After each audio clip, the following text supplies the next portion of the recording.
જય દ્વારકાધીશ, જય માતાજી મિત્રો. આજે વાત કરશું જીરાનું ઉત્પાદન અને જીરાના ભાવ વિશેની સચોટ માહિતી આપશું. તો ખેડૂતોને ખાસ કરી વિડીયો અંત સુધી જોવાનો છે, જેથી કરી આખો વિડીયો તમે જોવો ને મિત્રો તો તમને સમજાશે. બાકી ઘણા બધા કેવું છે કે પછી જરાક વિડીયો ખોલી નહીં એવો જોઈએ ને સીધી કમેન્ટો કરતા હોય છે. હકીકત રિયલની અંદર કાંઈ ખબર હોતી નથી. વિડીયોને આખો જુઓ તો તમને ખબર પડે મિત્રો.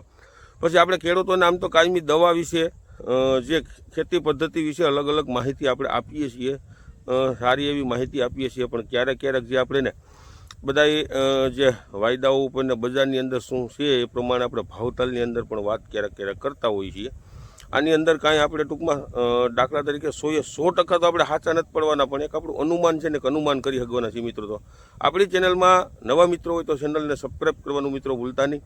વિડીયો સારો લાગે તો શેર કરજો. મિત્રો વાત કરીએ ને તો આ વર્ષે ગયા વર્ષ કરતાં ની સરખામણીએ આ વર્ષે જીરાનું વાવેતરનો અંદર ઘટાડો છે એ 100%ની વાત છે. વાવેતર ઘણું બધું ઘટ્યું છે.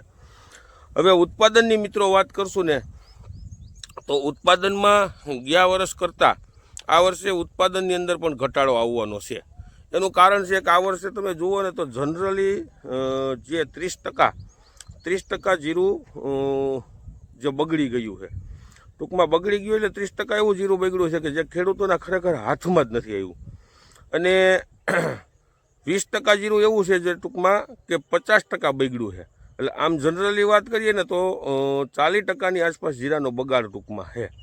હવે 60% જીરું સારું છે ને જે 60% જીરું સારું છે ને એમાંય ખરેખર જો જોઈને આપણે મિત્રો તો એવું છે કે એ જીરાના ઉત્પાદન ગયા વર્ષ કરતાં તો ઓછા જ થયા. કારણ કે ગયા વર્ષે જે ખેડૂતોને 10-12 મણના જીરાના 15 મણ સુધીના ઉતારા આવ્યા હતા ને એ આ વખતે 100 મણથી લઈ અને 8-10 મણ સુધીના ઉતારા છે.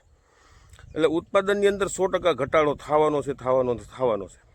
અને જે આપણે ટૂંકમાં મિત્રો પહેલાં વાત તમને એ કરી દો. હવે ભાવ વિશેની વાત કરું. જીરાની અંદર જે ખેડૂતોએ આપણે જીરાના અનેક વિડીયો મૂકેલા છે, અનેક અલગ પ્રકારની દવાઈઓના આપણે ખેડૂતોને ઉપયોગ કરાવેલા છે. ખેડૂતોએ અનેક પ્રકારની દવાઈઓ સાચવી છતાં કાળી સડમીની અંદર જીરાને પાણી પાયા પછી બેસી ગયા હોય, સુકારો છે, કાળી સડમી છે, આની અંદર ખેડૂતોને રિઝલ્ટ નથી જડ્યા. પણ આપણે જે ખેડૂતોને જે સલાહ આપી છે ને જે દવાનો એક આપણી પાસે જે અનુભવ છે ને ખેડૂતોને આપણે આપ્યો છે એની અંદર 100 ખેડૂતોમાંથી 95 થી 97 ખેડૂતોને મિત્રો રિઝલ્ટ છે. આ 100% એટલે આ રિઝલ્ટ 200% રિઝલ્ટ કહેવાય. આ રિઝલ્ટ લઈ આવવું ને એટલે મિત્રો એટલે ખરેખર જે ખેડૂતોને આપણે હજી હું વિડીયા પણ એવા મૂકીશ જે ખેડૂતોને એક અભિપ્રાય જે દાખલા તરીકે જે ખેડૂતોને ગયા વર્ષે જે 7-8 મણ જીરું થયું હતું ને એ ખેડૂતોને આ વખતે આપણી ટ્રીટમેન્ટથી 12 થી 15 મણ સુધી જીરું થાય એમ છે. આવા દાખલા છે. બાકી જીરાના ઘેરા અનેક સારા છે. એટલે આપણે ખેડૂતોને એક વસ્તુ કહીએ છીએ, અત્યારે તલ મગ છે, ઉનાળુ આવતી મગફળીની સિઝન છે. ખેડૂતોને ત્યાં સુધી કહીએ છીએ આપણે કાયમી માટે કહેતા આવીએ છીએ એક વખત ટ્રીટમેન્ટથી હાલો.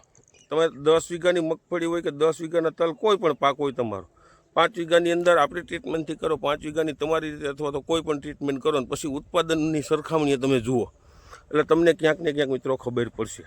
વાત કરશું ભાવની તો જીરાની અંદર અત્યારે મિત્રો જે ભાવ છે ને એ ખરેખર તરિયાના ભાવ છે. જે 4000 થી 4500 રૂપિયાની આસપાસ ભાવ આપણે જોઈએ છીએ એમાં થોડાક હમણાં ઘટ્યા હતા. એટલે આ બધા તરિયાના ભાવ છે. આથી નીચા ભાવ તો નથી જ જવાના. હવે આ અત્યારે ફેબ્રુઆરી મહિનાનો એન્ડ હાલે છે. હવે પછીનો માર્ચ મહિનો આવશે અને માર્ચ મહિના પછી માર્ચ મહિનો ઉતરતા જ્યારે એપ્રિલ મહિનો ચાલુ થાય ને ત્યારે જીરાના ભાવની અંદર વધારો ચાલુ થાય મિત્રો. હવે આ જે જીરાનો ભાવ છે ને એ ક્યાં સુધી જાય ને કેટલો થાય ને એની માહિતી પણ હું તમને આગળ પાછો વિડીયો મૂકીશ. પણ બાકી જીરાના ભાવ થાય એ 100%. પણ કેટલા સુધી થાય ને એનું કારણ છે કે આ જે જીરું અને દાણા વસ્તુ એવી છે કે વાયદાની અંદર હાલે છે. જે ટૂંકમાં બહાર કેટલી જરૂરિયાત છે આપણા દેશની અંદર જીરાના જે રાજ્યોની અંદર વાવેતર થયા એની અંદર કેટલું ઉત્પાદન છે આ બધું ટૂંકમાં એક બધું જે ટૂંકમાં બધું થતું હોય મેનેજમેન્ટ એ પ્રમાણે હાલતું હોય છે. અને જરૂરિયાત પ્રમાણે પછી ટૂંકમાં આગળ ભાવ વાયદા બજારો બધી હાલતી હોય છે. બાકી બજાર થાય 100%ની વાત છે. મારા અંદાજ પ્રમાણે 6000 સુધી તો બજાર થવાની શક્યતા 100% છે. અને જીરું આમે તો ઓળખ ટાઈમ માટે તમારે હાચવવું હોય તો કાંઈ જીરું કાંઈ બગડવાનું નથી. અને જો આવતે વર્ષે ચોમાસું છે ચોમાસાની અંદર વરસાદ કદાચ લેટ થયો કે મોડો થયો તો બજાર વધારે પણ જવાની શક્યતા ખરા મિત્ર. કારણ કે આ બધા જે આપણે એક અનુમાન કરીએ છીએ કે આ બધા એના સંકેતો હોય છે ભાવ વધવાના. બાકી આમ અત્યારે જે પોઝિશન છે એ પોઝિશન પ્રમાણે એવું લાગે કે જીરાના ભાવ થાય 100%ની વાત છે મિત્રો. એટલે પછી આપણે આગળ હજી સમય જતાં 15-20 દિવસ પછી શું પરિસ્થિતિ છે શું છે એ આપણે જે જાણી અને બધું ખેડૂતોને હજી જીરાના ભાવ વિશે એક વખત આપણે ટૂંકમાં વિડીયો બનાવી અને પાછા કહેવું. એટલે ઘણી વખત એમ કહેતા હોય છે બધા કોમેન્ટની અંદર કહેતા હોય છે કે ભાઈ મેં મારાને મોંઘાઈ કોઈને ખબર પડી નથી, પડવાની નથી. 100%ની વાત છે, કોઈને ખબર પડી નથી, કોઈને પડવાની નથી. પણ આ બધી એક વસ્તુનું અનુમાન ઉપર હાલતું હોય છે. સંચેક છે, વાયદા છે, ઉત્પાદન કેટલું છે, જરૂરિયાત કેટલી છે, એવું બધું. આ દાખલા તરીકે ગયા વર્ષે તુવેર 1200 રૂપિયામાં કોઈ લેવા ખુશી નહોતું, એ આ વખતે અત્યારે 1600 રૂપિયા છે. અને હજી આ સમય જતાં તુવેરના ભાવ 1800થી 2000 રૂપિયા સુધી જવાની સંભાવના છે મિત્રો. એટલે આ બધી વસ્તુ કેવી હોય છે કે ઉત્પાદન ન હોય, વધારે જરૂરિયાત હોય, ખાધ હોય, એટલે આવી વસ્તુ બધી હોય છે. એટલે અવનવા વિડીયો મિત્રો જોતા રહ્યો. જય જવાન, જય કિસાન.